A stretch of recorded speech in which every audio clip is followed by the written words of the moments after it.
Welcome to Prosperize, your destination for growth and success. So join us on this journey towards prosperity, and let's make your dreams a reality. How Justin Trudeau destroyed Canada.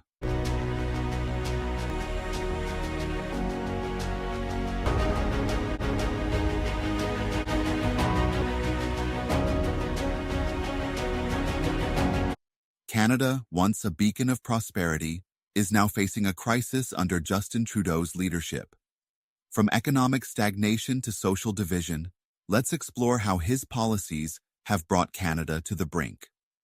I don't know if you've looked at any number you'd like to measure in the last 9 years. GDP per capita, capital flows out of Canada, the growth of the Canadian economy stalled out, the deficit, just this last horrific budget. I mean, I don't recall in my professional life seeing a collapse like this. That's why the Canadian dollar is in free fall.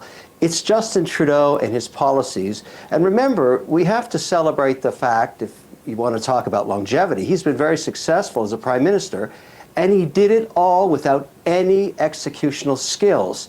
Now, the Canadian people pay the price, and it's just horrific what's happening to the country. Unbelievable mess. Okay. Economic stagnation, inflation, and cost of living crisis. After 9 years of this prime minister, everything is broken. 25% of Canadians are now living in poverty. 2 million lined up at food banks.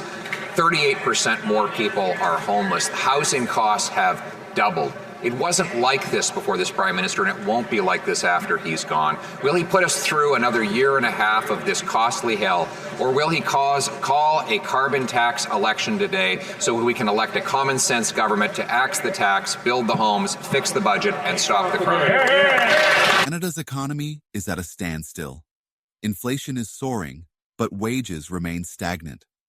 Everyday costs, like groceries and gas, keep climbing, and the middle class is shrinking. Small businesses are struggling under high taxes, and job creation is stagnant. Young Canadians are facing an uncertain future, unable to afford homes or secure stable jobs. Trudeau's promises of prosperity have not materialized. Mr. Speaker, when we were in government, we didn't have to offer $30 billion bailouts for pipelines because they made money. That's how business works. He wants to create a bailout economy, and let's clarify how this worked. Yeah, let's. $30 billion, $7 billion of which went to a Texas oil company, which took our tax dollars down to Texas to build American pipelines. Mr. Speaker, all our X's are in Texas. Why don't we bring home those jobs for Canada? The housing crisis homeownership. I find accommodation wherein two people are sharing the same bedroom for $600, basements rented for around $700, $800, and I have like 6 more days, so I don't know where to go after that because I'm unable to find anything. Once a central part of the Canadian dream is now out of reach for most people. Prices have surged due to speculation and foreign investment. Despite Trudeau's pledges to make housing more affordable, the situation has worsened, leaving many young Canadians locked out of the market. Renting or moving far from family has become the only option for many. There was a study out just 10 days ago that has Toronto and Vancouver now by far the most unaffordable housing markets in North America. And so, housing costs are 50% higher in Toronto than they are in Chicago, even though Chicago workers make 50% more money. The same is true between Vancouver and Seattle. Seattle workers make way more than Vancouver workers, but housing is 60 or 70% more expensive in Vancouver. So on all the measures, we're making less by a lot. Yes. By a lot. By a lot. Yeah. And like we're paying more. Paying more by a lot. Yeah. Right, and most of that's transpired in the last 10 years. Yes, and we're paying the difference by accumulating enormous quantities of debt. Our households are by far the most indebted in the G7. When you divide total household debt by GDP, we now have a bigger stock of household debt than our entire economy. We are more indebted as households than the Americans were right before the '08 financial crisis. And so what we have as a model in Canada is we have artificial scarcity imposed by a very heavy and restrictive state, confiscatory state. So that suppresses production. But in order to allow for consumption, we print money and borrow money and then flood the economy with that money. Okay, so that's another problem. So that's the inflationary problem. Yes. Now, the problem with inflation, there's many problems with inflation, but one of them is that it particularly punishes people who are thrifty and who save. Yes. Right, right. So inflation punishes the people who forego gratification to invest in the future. Mental health crisis and woke ideology. I think we have an epidemic going on relative to particularly mental health.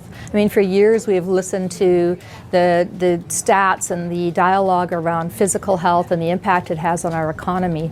But lately, in the last few years, we've started to focus more on the issues that are relative to mental health and the significant impact that has not just on our well-being, but on our economy as well. The mental health crisis in Canada is growing, with depression and anxiety on the rise. But the healthcare system can't keep up with the demand for services. Meanwhile, Trudeau's focus on divisive, woke ideologies is further polarizing the country, alienating many Canadians. Future of mankind. So we'd like you to look we like to say people kind, not necessarily mankind, because it's more inclusive. There we go, exactly. Yes, thank you. We can all learn from each other. Instead of uniting the nation, his focus on political correctness and identity politics is deepening divisions, making it harder to address real problems. In too many places, it's kids who have to fight to have the pride flag raised. And in some places, it's been denied. Well, to those kids, I'm here to say that even though the flag may not fly at your school, know that it proudly flies here in your seat of government. Love is the most innately human experience there is. It's hatred and discrimination that need to be taught. In Canada, you should always be able to love with complete freedom.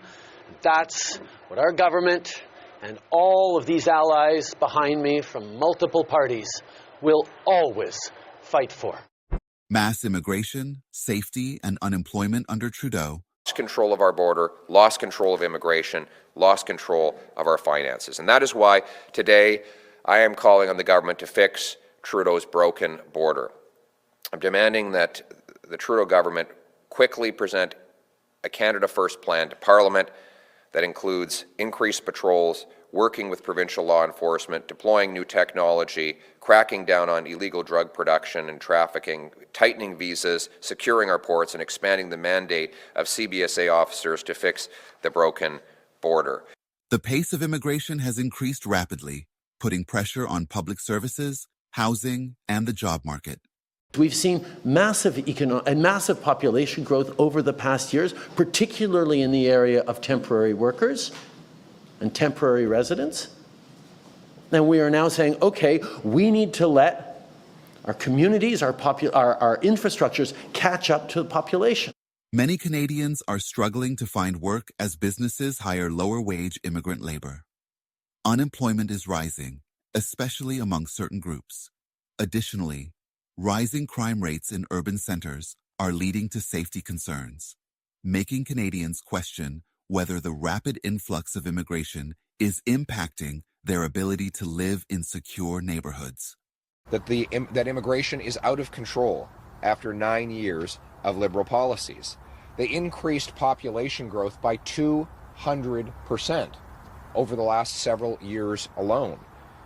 Now, Trudeau called anyone who disagreed with these radical policies racist. Now he's the one cutting immigration to pull back on the disastrous mistakes that he made. But worst, he destroyed the best immigration system in the world, a system that had a common sense consensus of conservatives and liberals for 150 years. Immigration was not even controversial before Trudeau came along. How did he do it? Rising crime rate. Speaker, after 8 years of this Liberal NDP government, crime is up nearly 40% across the country.